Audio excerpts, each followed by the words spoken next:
coming to the panel tonight? Yeah. Woo! Take your shirt off! Sorry. Okay. Do that. You sure? Thank you so much for coming to the panel for I Know That Voice. Can you do me a favor?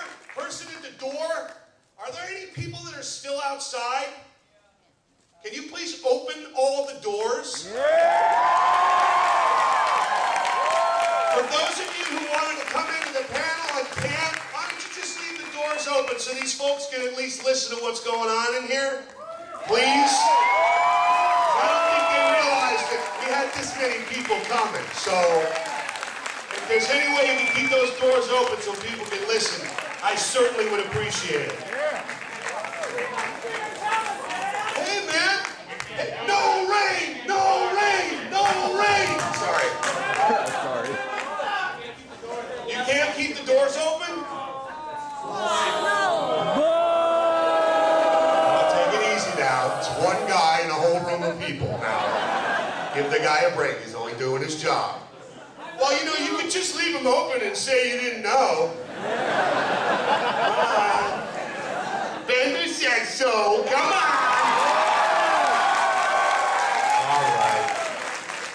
Anyway, I have good news and bad news. You want to hear the bad news first? Yes. The preview, the DVD preview that I brought for you guys to see, broke. You bending too much. The good news is that I have a copy of the film. I'm just going to show you the first 5 minutes. Yeah. It's all good. Right now, I'd like to bring some friends up on the stage if I could.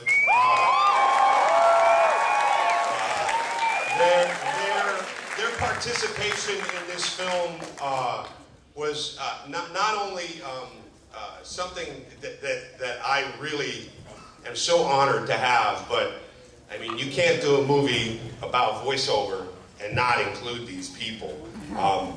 First up, I'd like to introduce, well, ladies first, 8-time Emmy Award-winning voice director extraordinaire. I mean, Pinky and the Brain Animaniacs, SpongeBob SquarePants, Andrea Romano.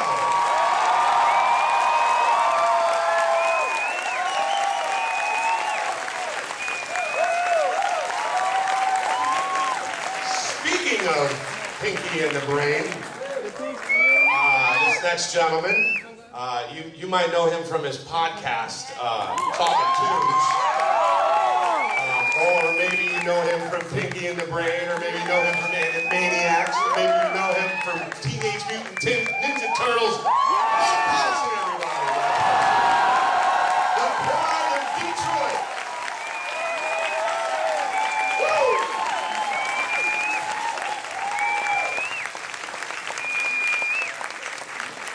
And last, but not least, my dear, dear friend, someone who I had the pleasure of recording 154 episodes of a particular show called Futurama. One of the best in the business, and a dear, dear friend of mine. I'm honored to call him that, Mr. Billy Rust.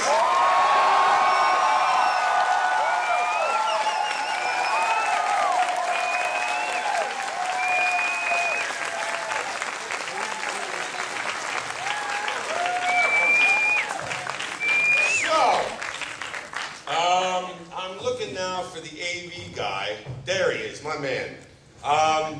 If you would so kindly do that and watch for my hand, I'll tell you when to cut it off. But let's go ahead and Watch the whole thing. yeah, right. I wish I could. You're not allowed to at a convention. And do it and shut up. We must be in heaven, man. I love it. All right, so we're going to show you the first 5 minutes of the movie. Here we go. And this logo is not in it, so that hopefully it's... Do I have to turn it on myself from up here? Do it. Uh-oh. Best part of the film. With you. an hour tonight. 7 minutes in heaven, man. Yeah. Oh, here we go. Are we okay? Here he comes. The dude with the flashlight's coming, brother. He's gonna take care of everything. All right, let's see here. Ow!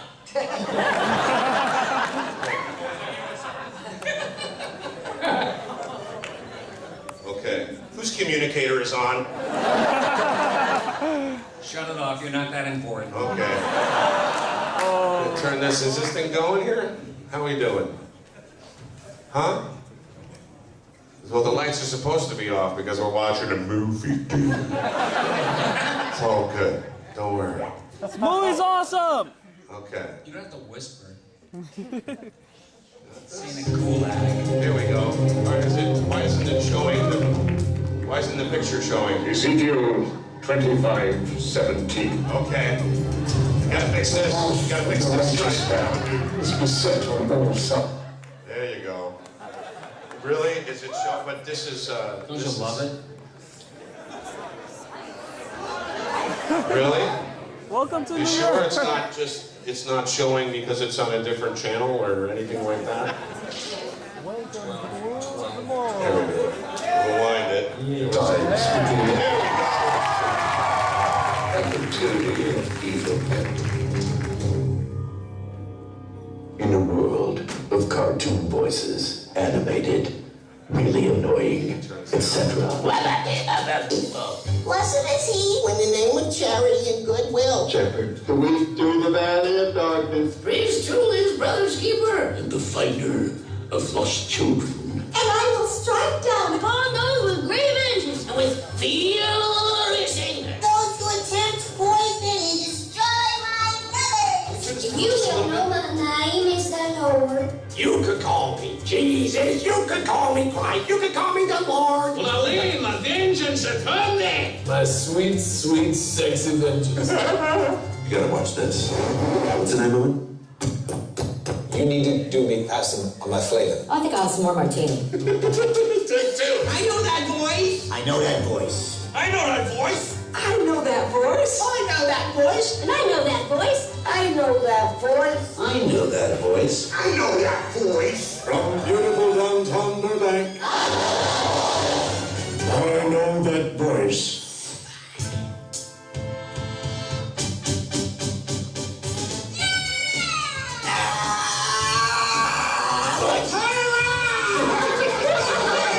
I'm scared the heights of inadequacy. The paper's landed. You and your tower can go to hell. Nice. Oh, Try again.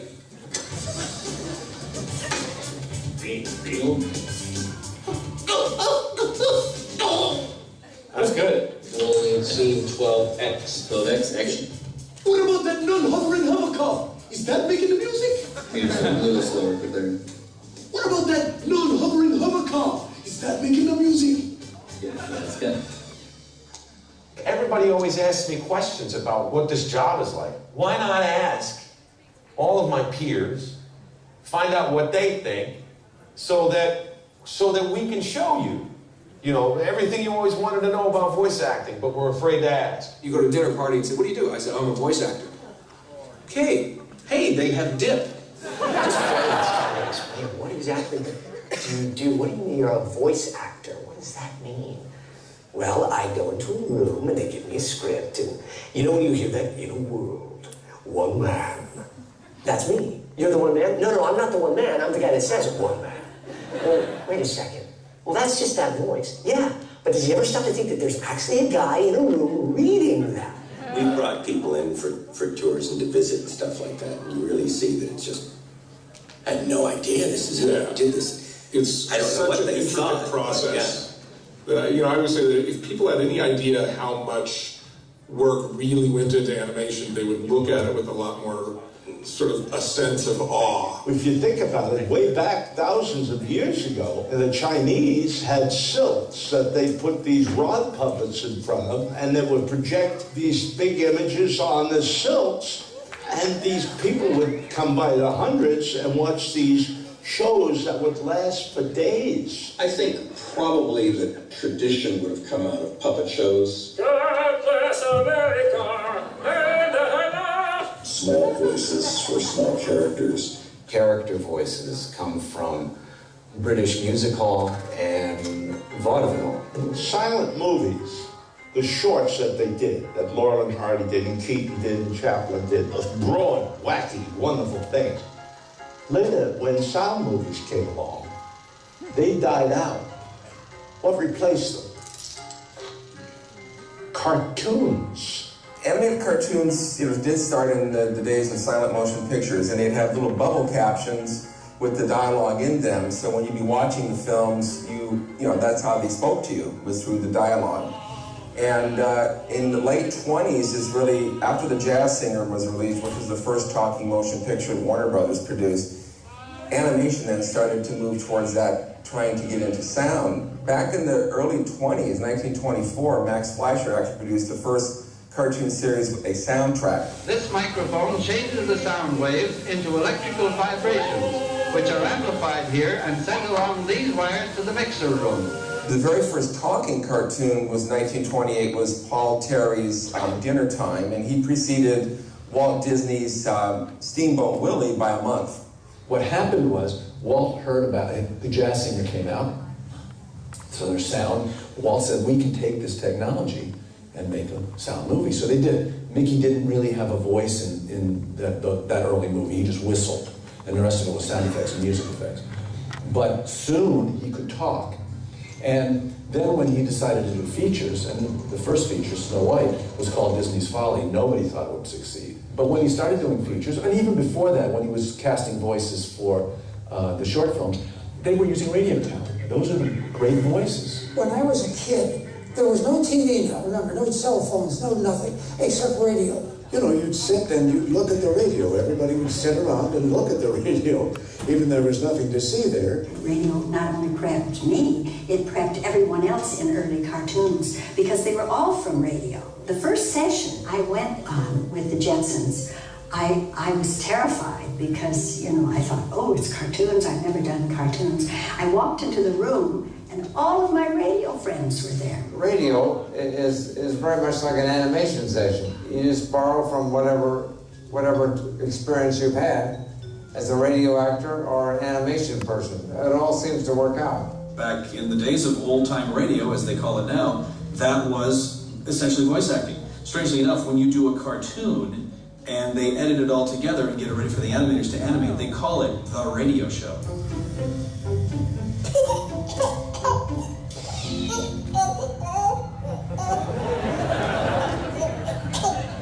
My first real gig was being dropped on my head in church, making my relationship to the deity problematic.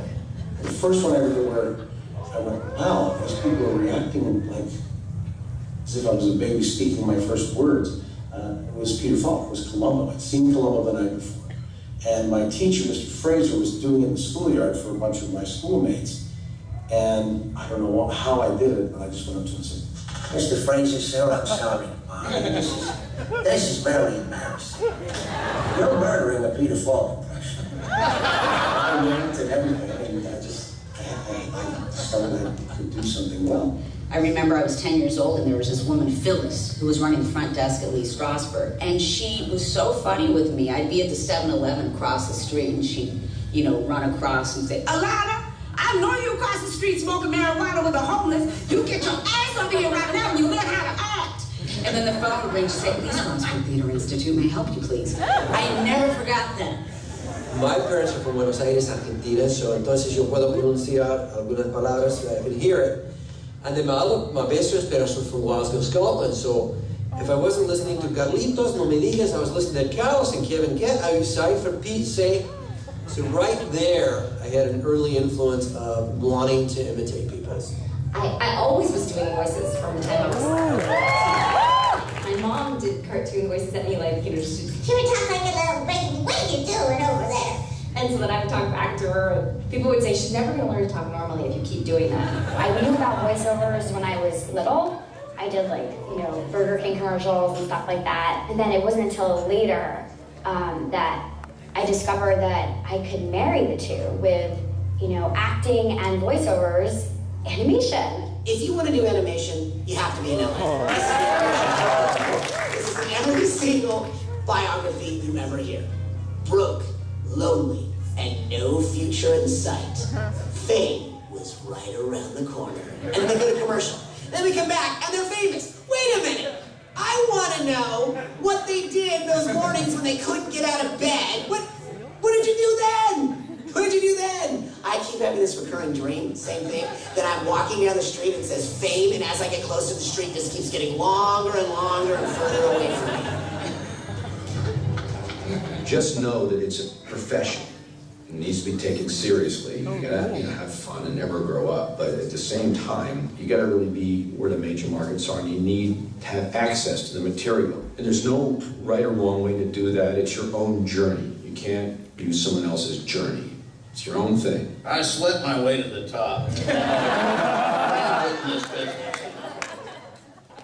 I think we'll end on Goofy saying he slept his way to the top. Sorry. You can't keep the doors open? Well, take it easy now. It's one guy in a whole room of people now. Give the guy a break. He's only doing his job. Well, you know, you could just leave them open and say you didn't know. Bender said so. Come on. All right. Anyway, I have good news and bad news. Do you want to hear the bad news first? Yes. The preview, the DVD preview that I brought for you guys to see, broke.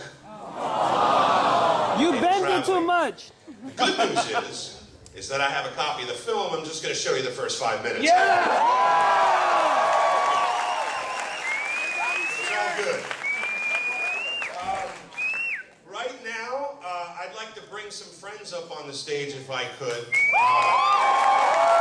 Maniacs, maybe you know him from Teenage Mutant Ninja Turtles. Paulsen, everybody.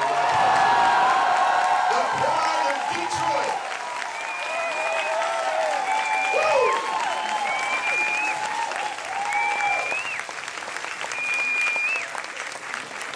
And last, but not least, my dear, dear friend, someone who I had the pleasure of recording 154 episodes of a particular show called Futurama. One of the best in the business, and a dear, dear friend of mine. I'm honored to call him that, Mr. Billy West.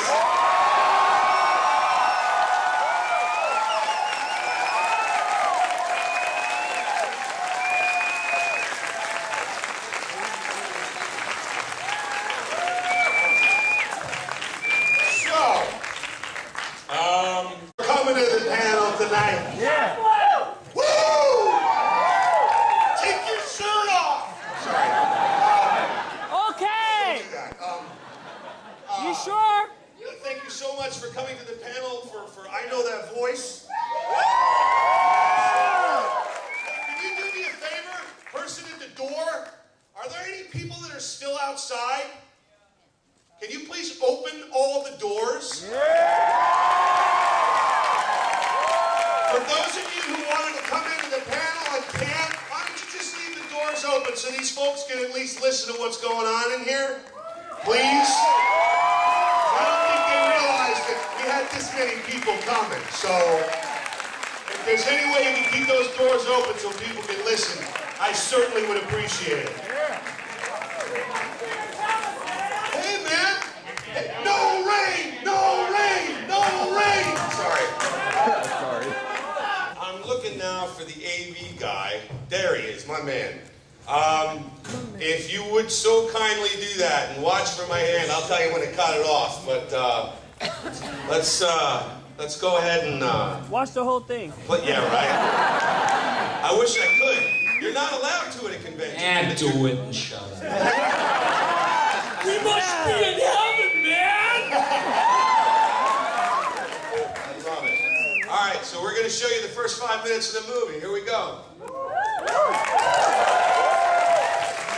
And this this logo is not in it, so that hopefully it's... Do I have to turn it on myself from up here? Do it! Uh-oh. Best part of the film! With you. An hour tonight. 7 minutes in heaven, man. Yeah. Oh, here we go. Are we okay? Here he comes. Their participation in this film was not only something that I really am so honored to have, but I mean, you can't do a movie about voiceover and not include these people. First up, I'd like to introduce, well, ladies first, 8-time Emmy Award-winning voice director extraordinaire. I mean, Pinky and the Brain Animaniacs, SpongeBob SquarePants, Andrea Romano.